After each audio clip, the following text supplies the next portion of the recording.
So the target yields in our area range anywhere from the mid 200, so 250 would be ultimately a very strong yield for our area.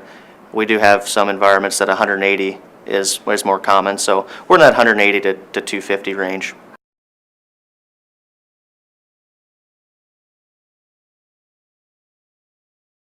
I think it's going to take a little cooperation from Mother Nature first to make sure that we can have ample moisture, ample growing conditions, but then it comes down to management of those products, and that's where the agronomist, the seedsman comes into play, help the grower manage those products to achieve maximum yield.